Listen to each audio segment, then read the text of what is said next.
The morning sun shone brightly as Andrew pulled into the parking lot of Riverside Auto Dealership.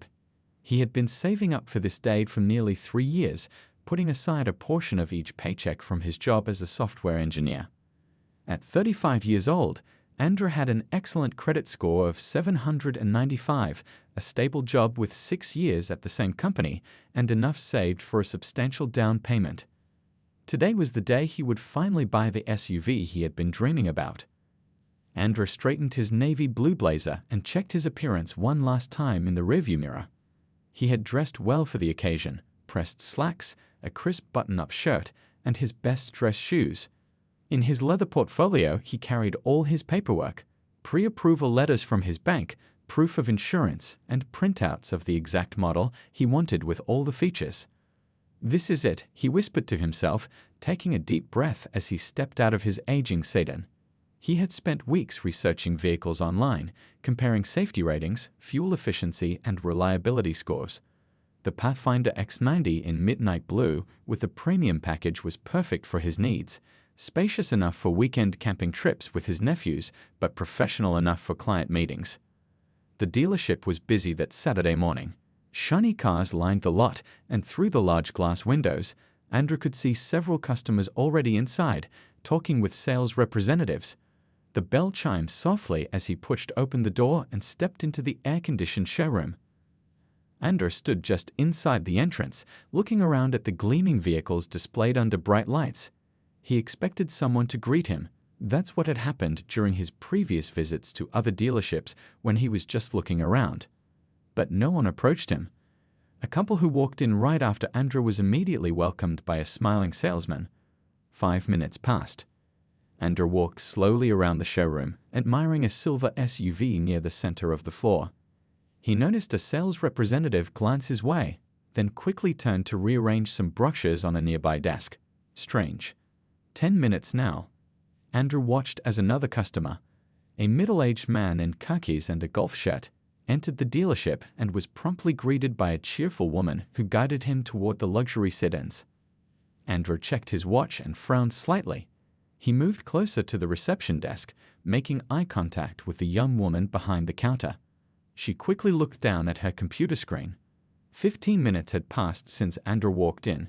He had watched 3 other customers arrive after him and receive immediate assistance.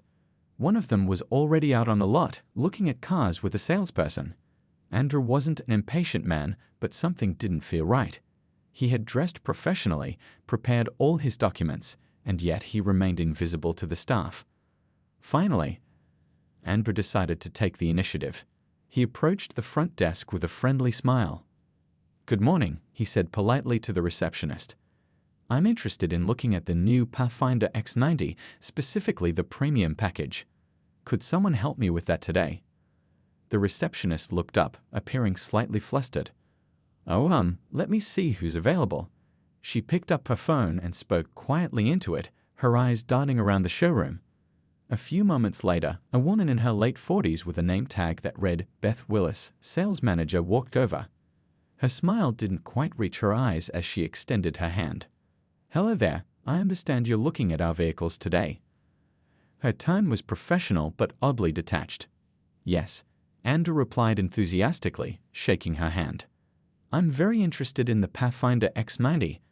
I've done quite a bit of research, and I think it's exactly what I'm looking for. I even have financing pre-approval." Beth nodded, but instead of leading him toward the model he requested, she gestured to a different section of the showroom. "Have you considered the Compact Plus models? They're very popular right now, and they might be more suitable for your situation." Andrew's excitement dimmed slightly. The Compact Plus was a basic economy model, nearly half the price of the Pathfinder X90 he had come to see. "Actually," he said, pulling out his portfolio, "I'm specifically interested in the Pathfinder. I've been saving up for it, and I have all my paperwork ready." Little did Andrew know, this was just the beginning of what would become one of the most eye-opening experiences of his life at Riverside Auto Dealership. Andrew stood his ground politely but firmly. "I appreciate the suggestion, but I've already done my research. The Pathfinder X90 is what I'm here to see today." Beth's smile tightened. "Of course," she said, though her tone suggested otherwise. "Let me just pull up some information first." She led Andra to her desk, moving at an unusually slow pace. As they passed the center of the showroom, Andra noticed another customer, a white man in his 30s, being escorted directly to the Pathfinder models without any detour. At her desk, Beth began asking Andra a series of questions that seemed excessive. How long had he been at his current job? Did he rent or own his home? What was his exact income? Andra answered each question patiently, even though he had already mentioned having pre-approval for financing. "We just need to be thorough," Beth explained with a dismissive wave when Andra mentioned his pre-approval letter. "Those bank pre-approvals don't really mean much to us." Andra pulled out his portfolio again. "I have an excellent credit score of 795. Here's my proof of income, and I'm prepared to make a down payment of 30% today." He pushed the documents across the desk. Beth glanced at them quickly, her eyes barely scanning the numbers. "That's nice, but we have our own way of doing things here at Riverside." A young couple walked in and was immediately greeted by another sales representative. Within minutes, they were outside looking at cars much more expensive than the one Andrew was interested in. No paperwork, no intensive questioning, just friendly service. "I'd really like to see the Pathfinder today," Andrew said, trying to redirect the conversation. "Is there one available for a test drive?" Beth looked at her computer screen and frowned. "Well, our test drive policy is quite strict for the premium vehicles. We require a special credit check that takes 48 hours to process." Andrew furrowed his brow. "I've never heard of a dealership requiring a special credit check just for a test drive." "It's our policy," Beth replied curtly. "We can't just let anyone drive our top models." Through the window, Andrew watched as the young couple he had seen enter earlier was already sitting in a luxury SUV, preparing for a test drive. Their salesperson handed them the keys with a wide smile. "What about them?" Andrew asked, nodding toward the couple. They seemed to be taking a test drive of an even more expensive model. Beth didn't even look up.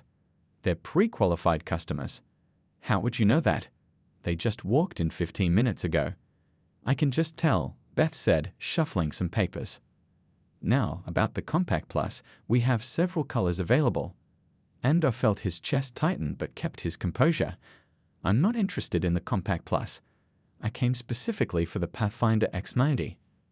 "Listen," Beth said, lowering her voice, "I'm trying to help you here. The Pathfinder might be ambitious for someone like you. The monthly payments are substantial." "Someone like me?" Andrew repeated quietly.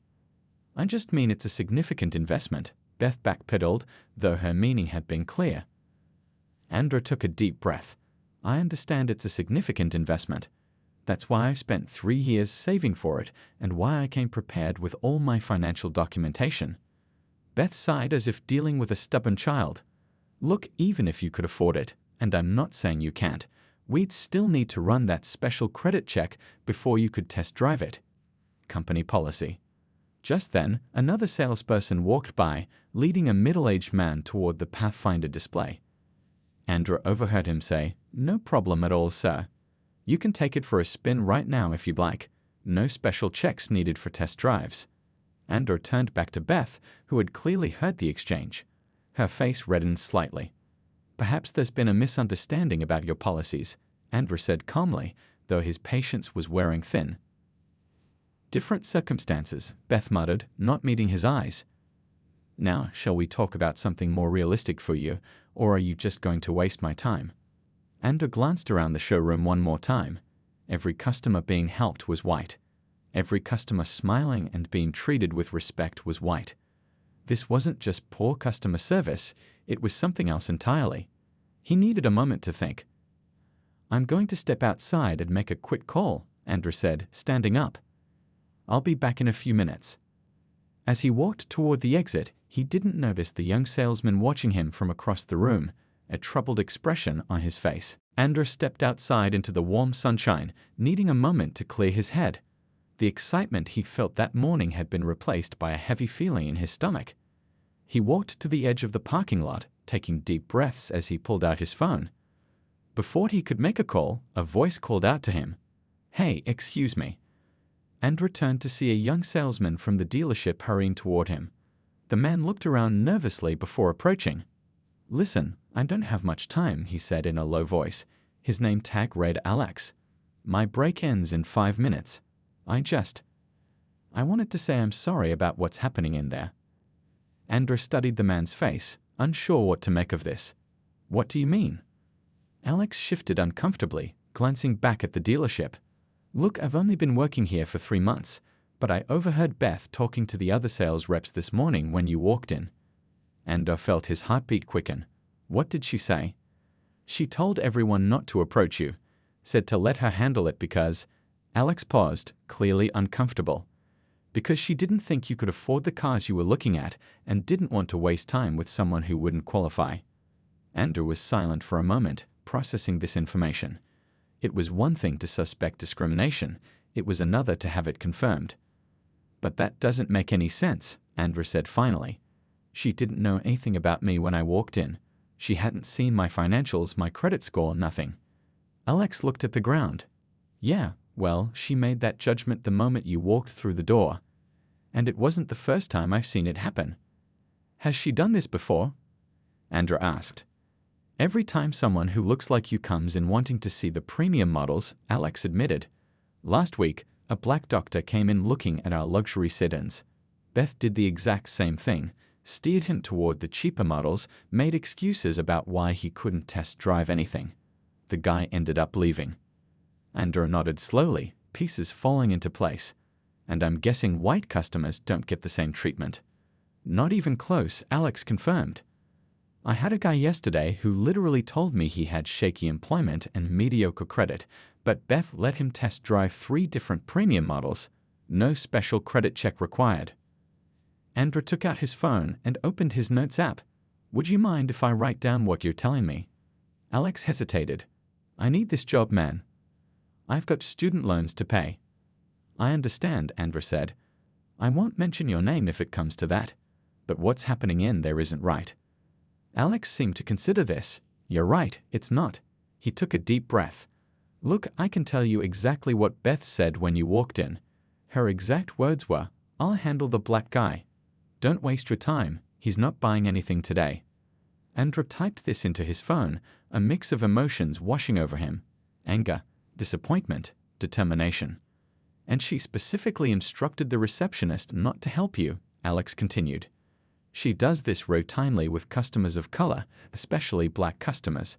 It's like she has this filter where she only sees certain people as real customers. Does the general manager know about this? Andrew asked. Ray? I don't think so. He's rarely on the floor, mostly handles the paperwork upstairs. Beth pretty much runs the sales team how she wants. Just then, Alex's phone buzzed. He checked it quickly. I've got to get back inside. My break's over. Andrew extended his hand. Thank you for telling me this, Alex. It couldn't have been easy. Alex shook his hand. It's not right what she's doing. I've been wanting to say something for weeks, but he trailed off. I understand, Andrew said. And don't worry, I won't put your job at risk. As Alex turned to go, he paused. What are you going to do now? Andrew looked back at the dealership, a plan already forming in his mind. I'm going to make a phone call to a friend of mine. Then I'm going to make sure Beth can't do this to anyone else. Alex nodded. Good luck. And I'm really sorry about all this. As the young salesman hurried back to the dealership, Andrew pulled up his contacts and found the number for his friend Lewis, an attorney who specialized in discrimination cases. This situation had just become much bigger than buying a car. Andrew walked to the far end of the parking lot, his phone pressed to his ear as he waited for Lewis to pick up. On the 3rd ring, his friend answered. Hey, what's up? Aren't you supposed to be buying your dream car today? Lewis asked cheerfully. That was the plan, Andrew replied, keeping his voice steady despite his frustration. But I've run into a situation. Are you free to talk for a few minutes? As Andrew explained what had happened inside the dealership and what Alex had told him, his friend's tone changed from casual to concerned to professional. This is textbook discrimination, Lewis said when Andrew finished. And sadly, it's more common than people realize. The question is, what do you want to do about it? Andrew watched customers entering and leaving the dealership.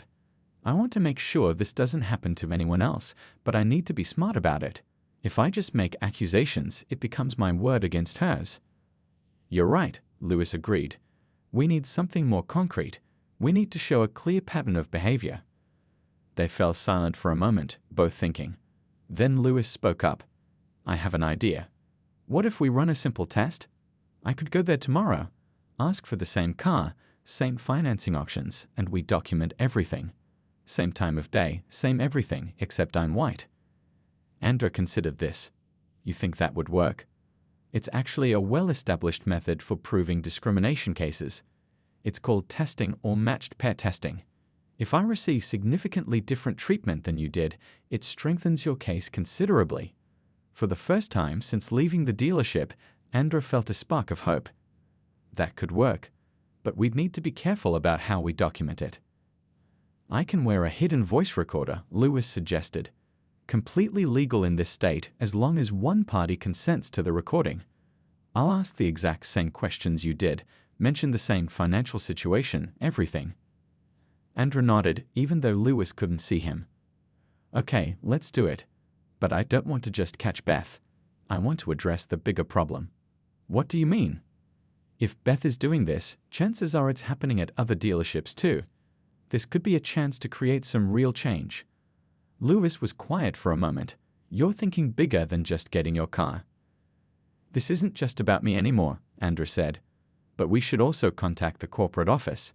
If the general manager doesn't know what's happening, maybe the higher-ups don't either. Good thinking, Lewis agreed. Many corporations have zero-tolerance policies for discrimination. They might not know what's happening on the sales floor. Andrew pulled out his phone and searched for the dealership's parent company. Riverside is owned by Northwest Auto Group. They have 20 dealerships across 3 states. Perfect. Send an email to their corporate office. Be factual, not accusatory. Don't aim Beth specifically yet. Just outline your experience and say you're concerned about potential discriminatory practices. See how they respond. Andrew started drafting the email in his head. I'll do that right now. And Lewis added, don't go back inside today. Let's start fresh tomorrow with our plan in place. What if they wonder why I didn't come back in? That's actually better for us. If Beth thinks you've given up and gone away, she won't be on guard tomorrow. And she definitely won't expect you to return with evidence. Andrew looked back at the dealership. Through the glass windows, he could see Beth laughing with another salesperson, probably congratulating herself on driving away the customer she had decided wasn't worthy. What time should we meet tomorrow? Andrew asked. I can be at your place by 9 a.m. We'll go over the details, get our stories straight, prepare the recording equipment. Sounds like a plan, Andrew said, a new determination in his voice. And Lewis? Thanks for helping with this. I know you're busy. Are you kidding? This is what I do. And besides, we've been friends since college. If someone's discriminating against you, they're messing with the wrong guy. As Andrew ended the call, he felt a weight lift from his shoulders. What had started as a simple car purchase had turned into something much more important. Tomorrow wouldn't just be about buying a car, it would be about standing up for what's right. The next morning dawned bright and clear. Andrew sat in his car across the street from Riverside Auto Dealership, nursing a coffee and watching customers come and go. His stomach tightened as a familiar figure appeared. Beth arriving for her shift, striding confidently through the front doors as if she owned the place. His phone buzzed with a text from Lewis. Just parked around back. Ready when you are. Andrew took a deep breath. All set. Remember, ask for the blue Pathfinder X90 with premium package, just like I did. A moment later, he watched as Lewis walked into the dealership. His friend was dressed in business casual attire, not too different from what Andrew had worn the previous day. Now came the waiting game. From his vantage point, Andrew could see through the large windows as a saleswoman, not Beth, immediately approached Lewis with a welcoming smile. They chatted briefly before Beth noticed and made her way over. Even from a distance, Andrew could see how her body language changed. She stood straighter, smiled wider, and quickly took over from the other salesperson. Andrew's phone buzzed again. It was a live text from Lewis. She's giving me the VIP treatment already. Offered coffee, talking about the top models without me even asking. 3 minutes later, another text, being shown the Pathfinder now. No mention of cheaper models. She's highlighting all premium features. Andrew's jaw tightened. He'd spent 2 hours yesterday trying to get a glimpse of that car.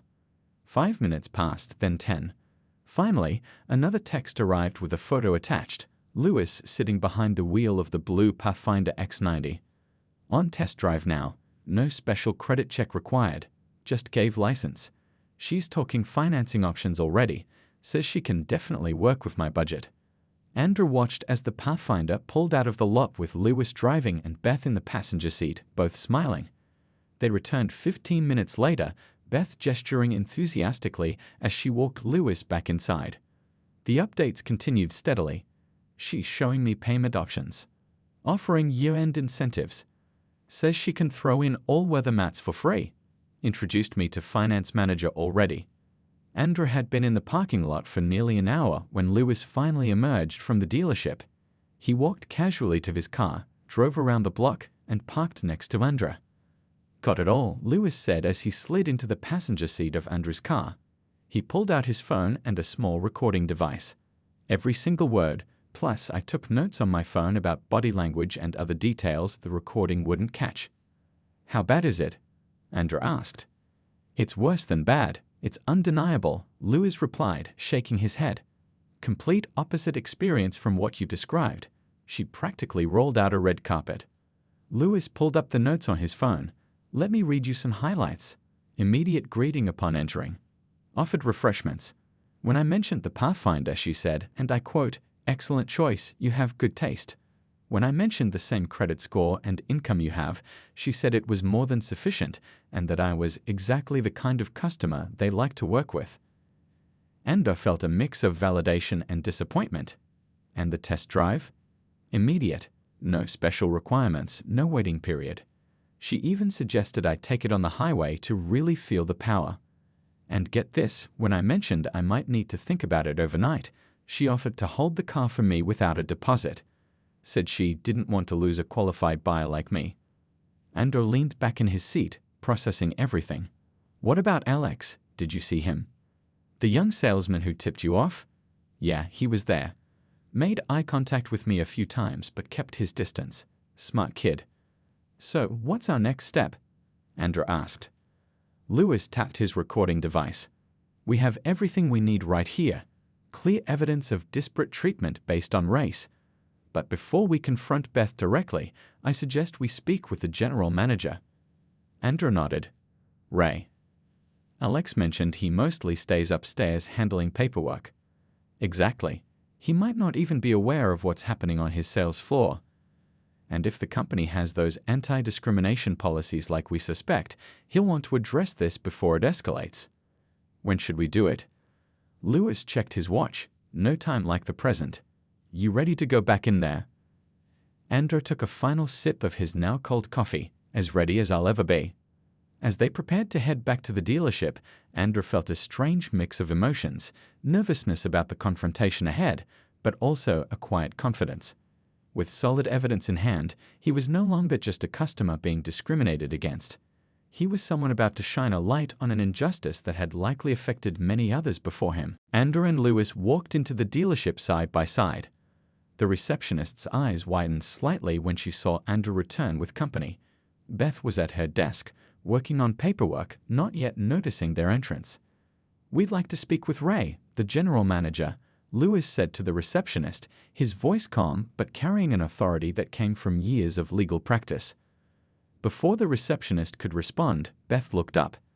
Her expression shifted rapidly, first surprise at seeing Andrew again, then confusion at seeing him with Lewis, and finally alarm as she recognized Lewis from earlier.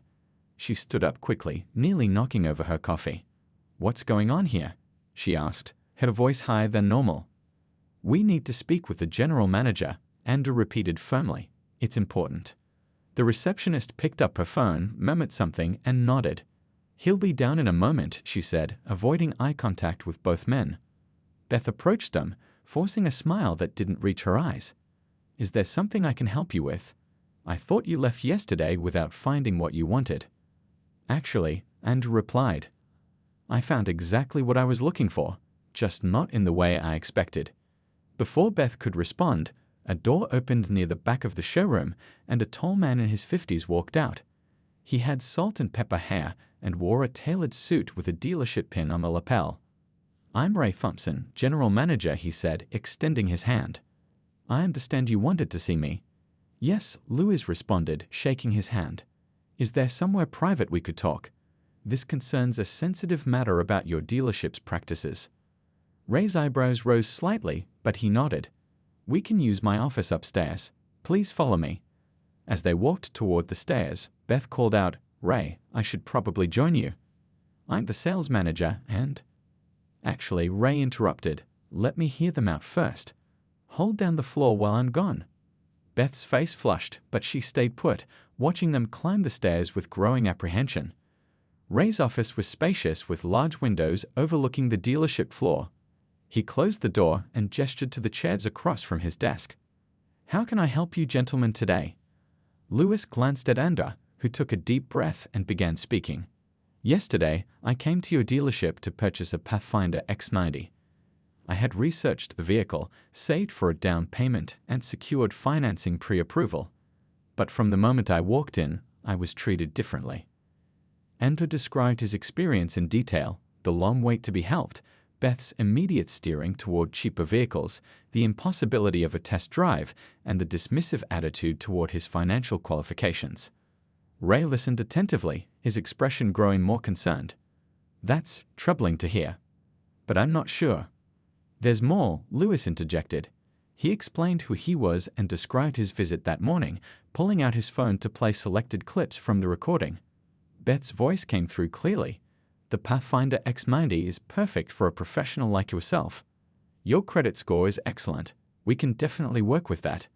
No special requirements for a test drive. I trust you with our premium vehicles." With each clip, Ray's face grew darker. He rubbed his temples. "I see. And you're saying the only difference in these two visits was—" "The color of our skin," Andra finished quietly. "Yes." Lewis placed a folder on the desk. "We have the full recordings, transcripts, and notes documenting both visits. The difference in treatment is systematic and undeniable." Ray was silent for a long moment, then sighed heavily. "I've been managing dealerships for 20 years. I'd like to say I'm shocked, but discrimination happens in this industry more than anyone wants to admit." "So what are you going to do about it?" Andra asked. "First, I want to apologize," Ray said, meeting Andra's eyes directly. "This is not how we train our staff to behave, and it's certainly not aligned with our company values." "Apologies are a start," Lewis noted, "but we're looking for concrete actions." Ray nodded. "Of course. Beth will be placed on immediate administrative leave pending a full investigation. I'll personally review all customer complaints from the past year to see if there's a pattern we missed." "And what about your company policies?" Andra pressed. "Northwest Auto Group has strict anti-discrimination policies, but clearly we need better enforcement and training. I'll contact corporate today about implementing additional measures." Just then, a knock came at the door. Without waiting for a response, Beth walked in, her face a mask of professional concern. "Everything okay in here? We've got customers waiting." She stopped short when she saw the folder, the phone with the recording app open, and Ray's grave expression. "Beth," Ray said, his voice cool and professional, "we need to talk about some very serious allegations regarding your customer interactions." The look on Beth's face as she realized what was happening, shock giving way to dismay and then panic, told Andra everything he needed to know. The truth was finally coming to light. 1 week later, Andra pulled into the Riverside Auto Dealership parking lot. This time, everything felt different. The knot in his stomach had been replaced by a sense of purpose. The email from Ray had been clear. "The situation has been addressed. I'd appreciate if you could come in to discuss the outcome." As Andra walked through the front doors, he immediately noticed changes. New posters about customer service values and equal treatment hung on the walls. The receptionist, the same one from his previous visits, greeted him with a genuine smile. "Mr. Jones, welcome back. Ray is expecting you." Andra nodded and made his way toward the office. As he passed through the showroom, he noticed Alex, the young salesman who had first tipped him off. Alex gave him a subtle nod of recognition and respect. Ray greeted Andra at his office door with a firm handshake. "Thank you for coming back. Please have a seat." Once they were settled, Ray didn't waste time. First, I want to update you on what's happened since our meeting. Beth has been terminated. The company investigation found this wasn't an isolated incident. There was a clear pattern of discriminatory behavior. Andor wasn't surprised, but hearing it confirmed still hit hard. How widespread was it? We pulled records from the past 18 months. The data was damning. Customers of color were consistently steered toward lower-priced vehicles, offered less favorable financing terms, and required to provide more documentation. Ray shook his head. I should have caught it sooner. That's on me. What happens now? Andrew asked. Northwest Auto Group is implementing changes across all 20 dealerships. Mandatory anti-discrimination training for every employee, quarterly reviews of sales data to look for patterns of bias, and a new mystery shopper program specifically designed to test for fair treatment. Ray slid a folder across the desk. They've also authorized me to offer you the Pathfinder X90 at a significantly reduced price, employee pricing plus an additional discount. No games, no special requirements. Andor looked at the folder but didn't open it. That's not why I did this. I understand, Ray said, but the offer stands. You've helped us identify a serious problem, and the company wants to make it right. Andrew thought for a moment. I appreciate that, but I have a counter-proposal. Instead of giving me a discount, why not donate that amount to a local organization that promotes racial equality in business? Ray looked surprised, then nodded slowly. That's actually a great idea. I'll run it by corporate today. Any particular organization you had in mind? The Community Business Alliance runs programs helping minorities navigate unfair business practices. They could use the support. Consider it done, Ray said, making a note. But what about you? Are you still in the market for a Pathfinder? Andrew smiled.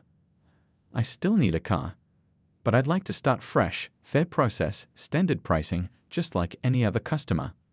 Ray stood up. I'd be honored to handle your purchase personally. No special treatment, just the respect every customer deserves. As they walked to the showroom floor, Andrew noticed something else had changed. The staff was more diverse than his previous visits, with several faces he hadn't seen before. New hires? He asked, gesturing supply. Yes, Ray confirmed. I realized our team didn't reflect our community. We've been working on that too. Near the Pathfinder display, they ran into Alex, who was helping another customer. The young man excused himself briefly to approach them. I just wanted to say thank you, he said quietly to Andra. Things are already different around here. Better. 6 months later, Andra drove his blue Pathfinder X90 back to Riverside. This time, he wasn't there as a customer, but as a guest speaker. Northwest Auto Group had invited him to share his experience at their newly implemented diversity training program. As he walked into the training room, he saw faces from all 20 dealerships, managers, salespeople, and support staff. Ray introduced him to enthusiastic applause. This is the man who helped us see what we were missing, who pushed us to be better. As Andrew stepped up to speak, he saw new employees mixing with veterans, all there to learn. In the back row sat the receptionist who had ignored him that first day. She made eye contact and mouthed thank you. What had started as a simple car purchase had turned into something much more meaningful. One person standing up for fair treatment had created ripples that would benefit countless others. As Andrew began to tell his story, he realized that sometimes the most important journeys aren't about the destination, they are about changing the road itself for those who follow.